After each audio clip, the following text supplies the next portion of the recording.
Hello friends, welcome to Shri education. So friends, आज है 18 अप्रैल।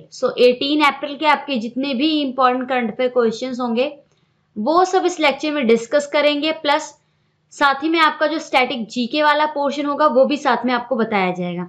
Lecture पूरा देखिएगा। ज्यादा नोटिफिकेशन के लिए चैनल को सब्सक्राइब कर सकते हैं और साथ ही में उसके जो बेल आइकन का निशान है उसे प्रेस कर दीजिए, ताकि आने वाले जितने भी लेक्चर हैं उनके नोटिफिकेशन, उनके अपडेट आपको मिलते रहें।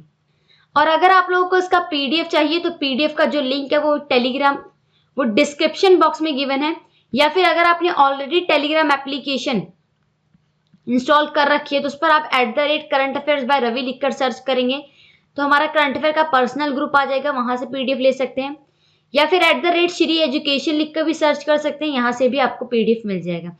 टेलीग्राम जरूर ज्वाइन कर लीजिएगा पीडीएफ के लिए। स्टार्ट करने से पहले कल का जो टेस्ट क्वेश्चन था वो डिस्कस करेंगे। कल का आपका टेस्ट क्वेश्चन था कि एशियाई मुक्केबाजी चैंपियनशिप की मेजबानी कौन सा देश करेगा।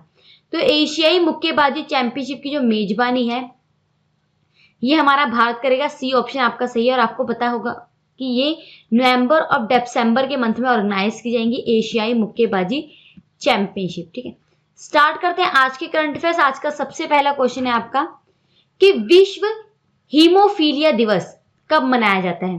तो जो विश्व हीमोफीलिया दिवस है ना, ये हाल ही में सेलिब्रेट किया गया है 17 अप्रैल को। यहाँ पर डी ऑप्शन सही है। 17 अप्रैल को ये दिन हर साल मनाया जाता है, विश्व हीमोफीलिया दिवस। ठीक है, वर्ल्ड हीमोफीलिया डे। हीमोफीलिया क्या होता है? तो हीमोफीलिया एक डिसऑर्डर है। इसमें क्या होता है कि इंजरी के बाद जो ब्लीडिंग है वो रुकती नहीं है, एक्सेसिव ब्लीडिंग होती है। तो उसी चीज को, इसी डिसऑर्डर को के बारे में लोगों को जागरूक करने के लिए ये वर्ल्ड हीमोफीलिया दिवस मनाया जाता है। ठीक है, होप आपको पता लग गया होगा कि हीमोफीलिया डिसऑर्डर होता क्या है। अब इसके बाद आपको 2020 में अगर ये दिन सेलिब्रेट किया गया तो इसका थीम पता होना चाहिए। तो इस साल का थीम है gate plus involved. Gate plus involved. ठीक है, ये इस साल यानी कि 2020 का थीम रखा गया है वर्ल्ड हीमोफीलिया डे का। अब हीमोफीलिया डे आपको पता लग गया 17 अप्रैल को सेलिब्रेट किया गया, बट इसके बाद अप्रैल के मंथ में और भी जो इंपॉर्टेंट डे सेलिब्रेट किए गए वो एक बार रिपीट कर देती हूँ। तो 1 अप्रैल को उत्कल दिवस यानी कि उड़ीसा राज्य का स्थापना दिवस मनाया गया। ठीक है, और 2 अप्रैल को world autism awareness day celebrate किया गया है। 4 अप्रैल को इंटरनेशनल खद्दान जागरूकता दिवस मनाया गया, और 5 अप्रैल को इंटरनेशनल कॉन्शियस डे भी सेलिब्रेट किया गया, और 5 अप्रैल को ही नेशनल मैरीटाइम डे भी सेलिब्रेट किया गया था। 6 अप्रैल को international day of support and development for piece celebrate किया गया था। आपको पढ़ाए गए ये सभी इंपॉर्टेंट डे। 9 अप्रैल को सीआरपीएफ यानी कि सेंट्रल रिजर्व पुलिस फोर्स का शौर्य दिवस मनाया गया था। 10 अप्रैल को वर्ल्ड होम्योपैथी डे सेलिब्रेट किया गया था। ठीक है, 10 अप्रैल को वर्ल्ड होम्योपैथी डे, और 17 अप्रैल को विश्व हीमोफीलिया डे है ये। उसके बाद 11 अप्रैल को national safe motherhood day celebrate किया गया था, ये भी आपको याद रखना है।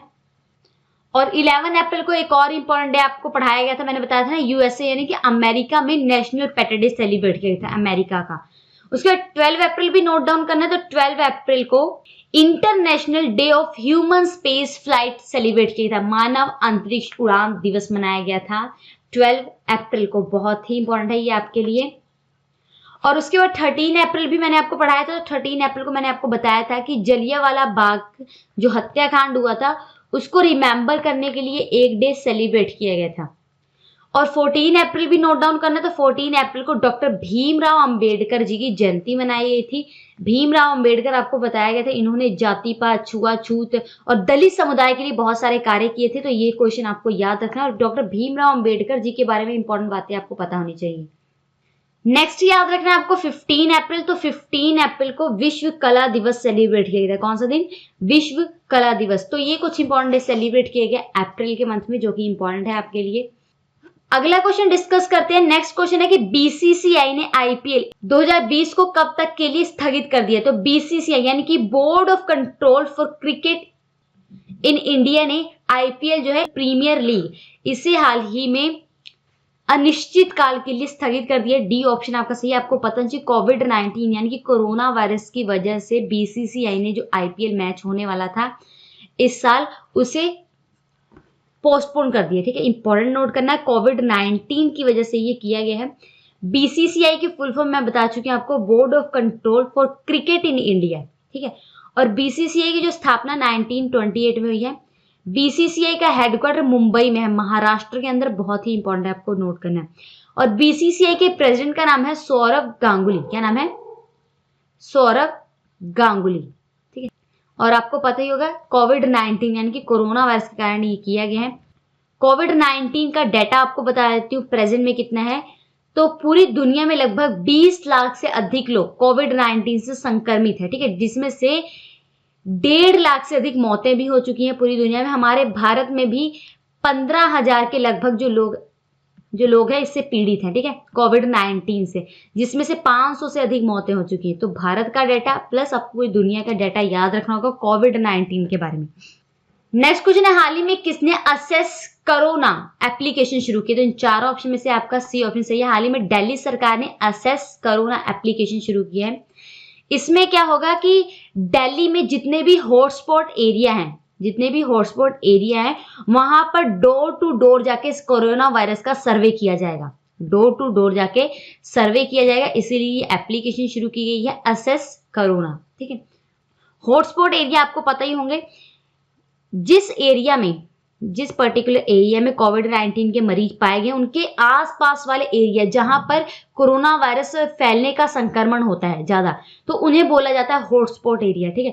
तो ये आपको पता लग गया होगा। दिल्ली सरकार ने ये असेस कोरोना एप्लीकेशन शुरू किया है डोर टू डोर सर्वे करने के लिए जो हॉटस्पॉट एरिया है वहां पर।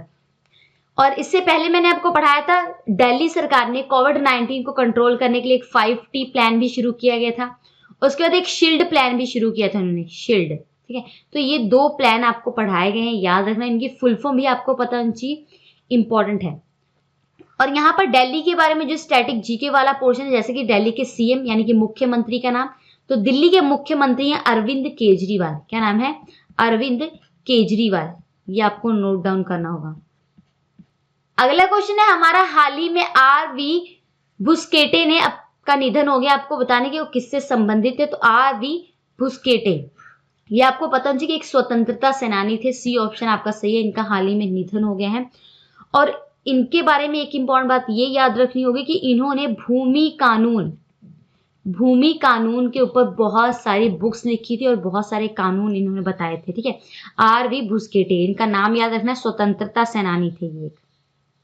अगला क्वेश्चन, IWF के प्रमुख का नाम क्या था जिन्होंने अपने पद से इस्तीफा दे दिया है? तो उनका नाम है तमस अजान।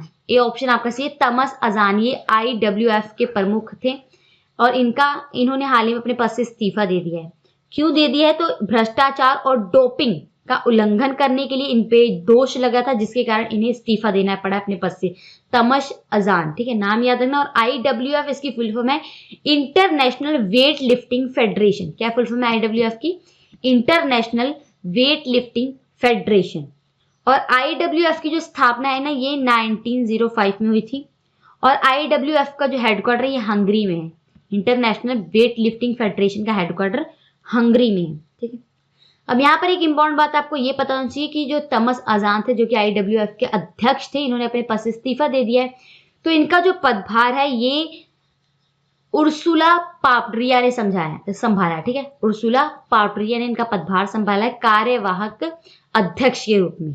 ये आपको इंपॉर्टेंट पता होना चाहिए। और IWF के बारे में full form plus static GK वाला जो पोर्शन बताया गया वो नोट डाउन करना है आपको।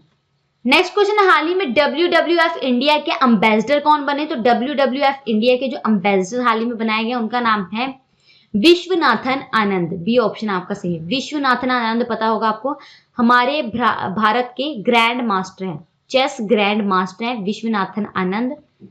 और इन्हें हाल ही में WWF इंडिया का एम्बेसडर बनाया गया है। WWF यानी कि वर्ल्ड वाइड फंड का इन्हें एम्बेसडर बनाया गया। इनका काम क्या होगा कि पर्यावरण का संरक्षण और सुरक्षा का ध्यान रखना, ठीक है।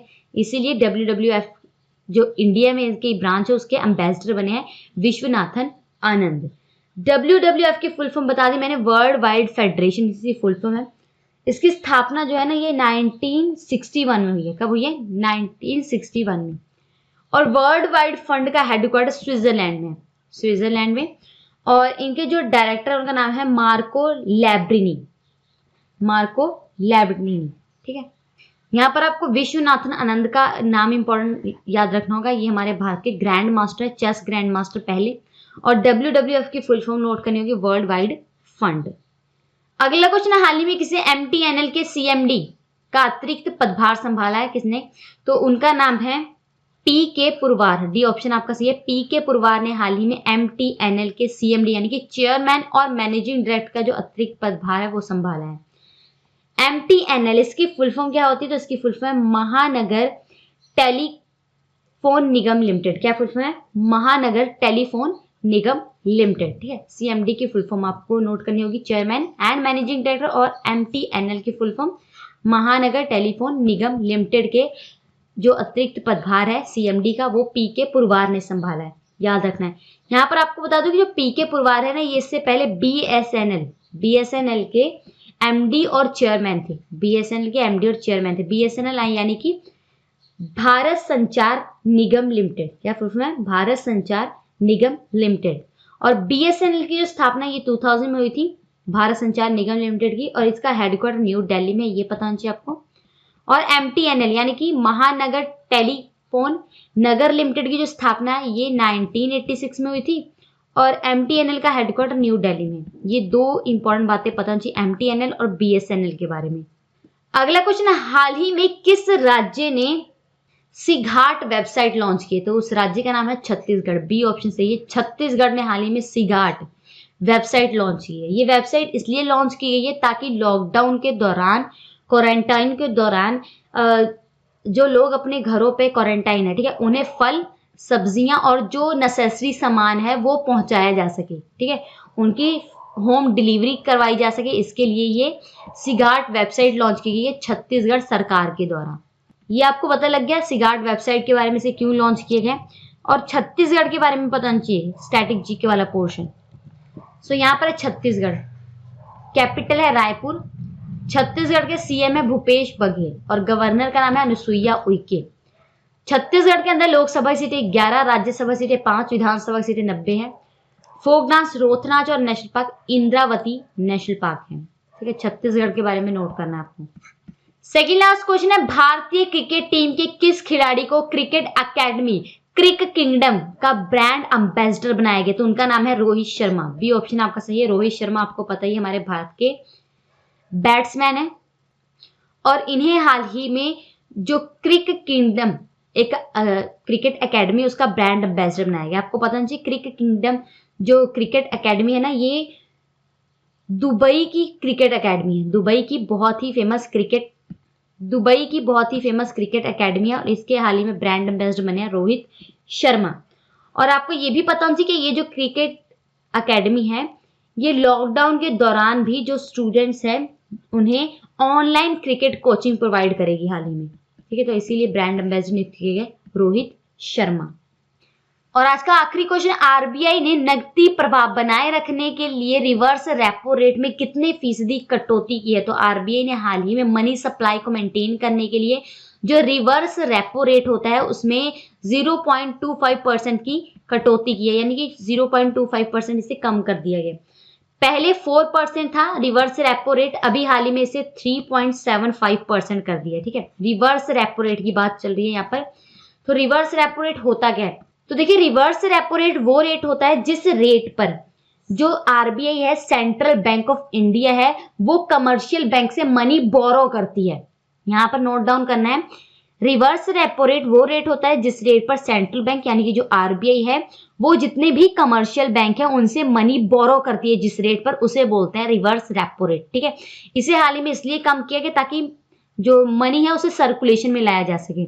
इससे पहले मैंने रेपो रेट से रिलेटेड भी आपको एक करंट अफेयर पढ़ाया था रेपो रेट के बारे में, कि RBI ने रेपो रेट भी हाल ही में कम कर दिया, 4.4% कर दिया घटाकर। तो रेपो रेट क्या होता है, दोनों में डिफरेंस आपको पता नहीं चाहिए। तो रेपो रेट वो रेट है जिस रेट पर RBI जो सेंट्रल बैंक है वो कमर्शियल बैंक को मनी देती है। ठीक है, और रिवर्स रेपो रेट वो रेट है जिस रेट पर RBI सेंट्रल बैंक जो है वो कमर्शियल बैंक से मनी लेता है। ठीक है, तो दोनों में डिफरेंस आपको मालूम होना चाहिए। और यहाँ पर RBI के बारे में पता होना चाहिए। तो RBI यानी कि रिजर्व बैंक ऑफ इंडिया की फुल फॉर्म है। गवर्नर का नाम बहुत ही इंपॉर्टेंट होता है, तो RBI के गवर्नर शक्तिकांत दास। क्या नाम है? शक्तिकांत दास, ये आरबीआई के गवर्नर का नाम है, इंपॉर्टेंट। और ये थे आपके आज के करंट अफेयर्स, बहुत ही इंपॉर्टेंट थे। लेक्चर कैसा लगा वो कमेंट करके आपको बताना है। और टेस्ट क्वेश्चन सबसे पहले डिस्कस कर लेते हैं। टेस्ट क्वेश्चन है, हाल ही में पेटीएम जनरल इंश्योरेंस लिमिटेड के सीएमडी कौन बने हैं? इन 4 ऑप्शन में से आपको बताना है पेटीएम जनरल इंश्योरेंस लिमिटेड के एमडी और सीईओ का नाम कमेंट बॉक्स में। और पेटीएम के बारे में जो इंपॉर्टेंट बातें आपको बताई गई हैं वो भी बतानी है। और हम आपसे मिलते हैं नेक्स्ट लेक्चर में, तब तक जुड़ रहे हमारे साथ। Thank you.